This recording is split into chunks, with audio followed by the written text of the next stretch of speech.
Assalamualaikum warahmatullahi wabarakatuh. Perkenalkan, nama saya Iyo. Saya tinggal di Surabaya. Saya ingin menceritakan tentang pengalaman pribadi, kisah nyata yang terjadi sekitar 15 tahun yang lalu, waktu saya masih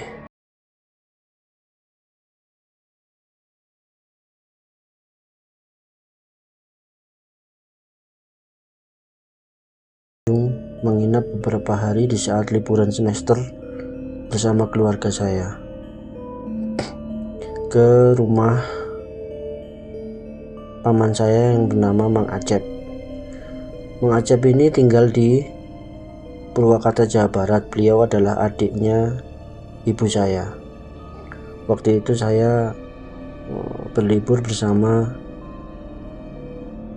ibu saya, kakak saya Mbak Nina, dan Intan, keponakan saya. Intan adalah anak dari kakak saya.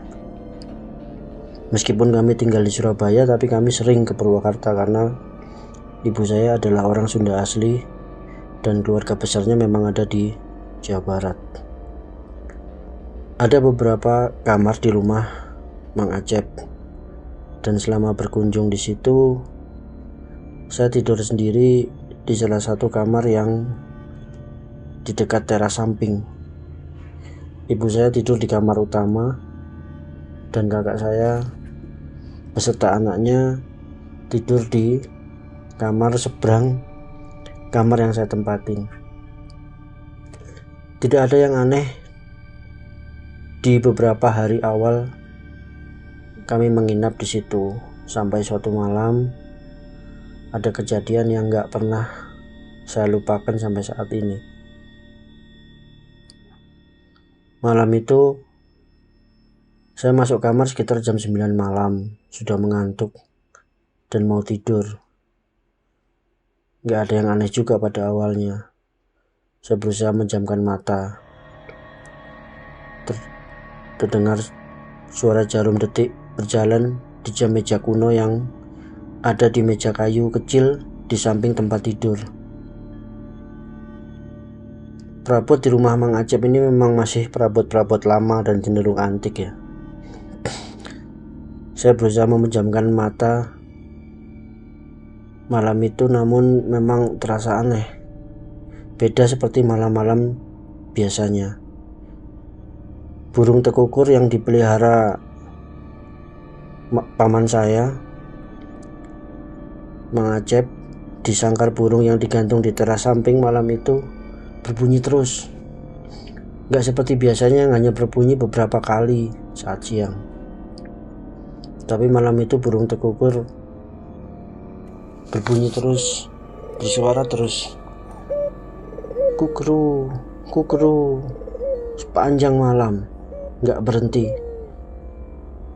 Gak tahu kenapa, seakan-akan burung itu mungkin merasakan atau melihat sesuatu.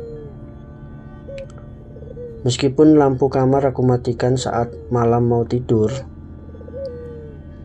namun kamar memang masih ada penerangan sinar dari lampu teras yang cahayanya menembus jendela kamar sehingga remang-remang di dalam kamar.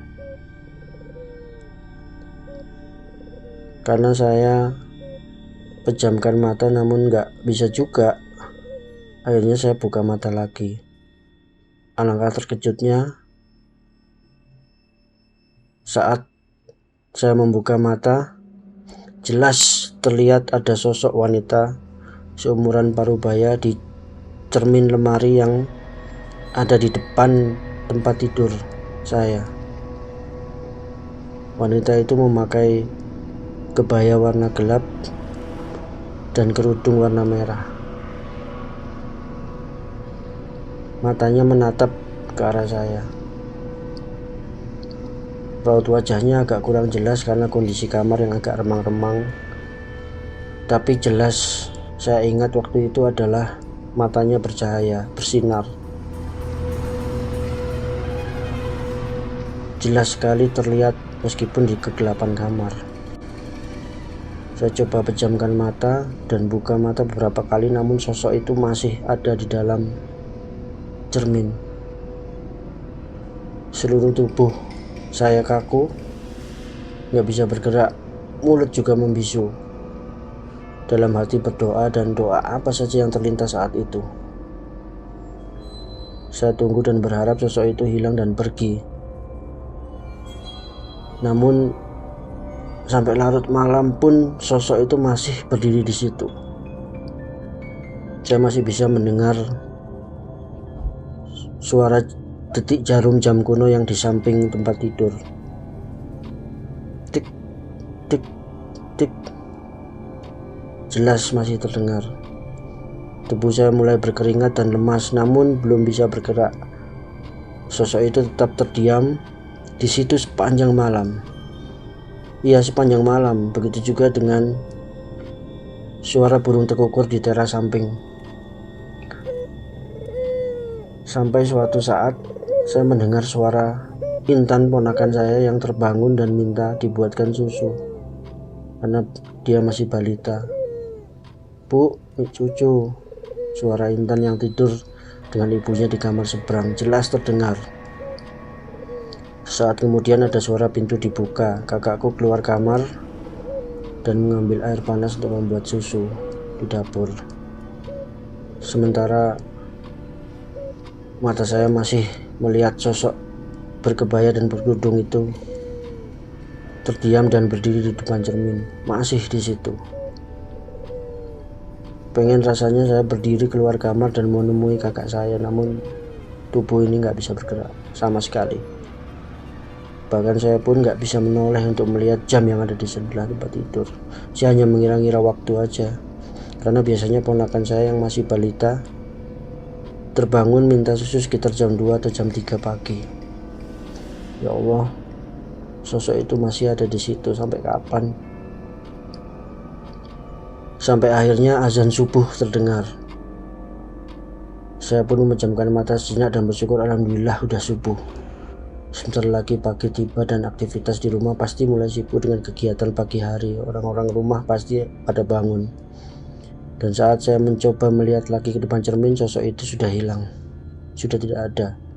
Suara burung tekukur sepanjang malam berbunyi sampai pagi pun langsung seketika berhenti saat azan berkumandang. Pagi pun tiba. Kakak saya di sebelah kamar sudah bangun seperti biasa ambil wudhu, mau sholat subuh. Saya juga mendengar suara Binunung, istri dari Mang Acep, yang juga sudah bangun menyapa kakakku sambil menuju ke dapur. Saya sudah bisa menggerakkan tubuh saya. Saya pun bangun ke dapur untuk ambil air minum, air putih, lalu ambil wudhu dan sholat subuh. Setelah sholat subuh, saya mengajak kakak saya ke teras belakang untuk menceritakan pengalaman saya semalam. Kami duduk berdua di kursi teras belakang. Di antara kursi ada meja kecil, dan di atas meja kecil tersebut ada helm yang tergantung di cantolan helm yang terpasang di dinding. Helm itu udah lama nggak digunakan, udah berdebu. Saat aku menceritakan pengalaman saya, tiba-tiba brak, helm yang tergantung di dinding jatuh menghantam meja di tengah kami dan membuat kami sangat kaget. Saya merasa harus menghentikan cerita pengalaman ini ke kakak saya waktu itu. Sepertinya ada yang tidak mau diceritakan, dan saya pun atau kami pun akhirnya beranjak pergi dari teras dan masuk ke rumah lagi. Sekian pengalaman saya pribadi yang bisa saya ceritakan pada malam ini. Sebenarnya saya sejak kecil beberapa kali mengalami kejadian-kejadian mistis yang ingin saya ceritakan juga di kesempatan yang lain. Sampai sekarang saya masih bisa beberapa kali merasakan atau melihat atau mengalami kejadian-kejadian tersebut. Sekian dan terima kasih.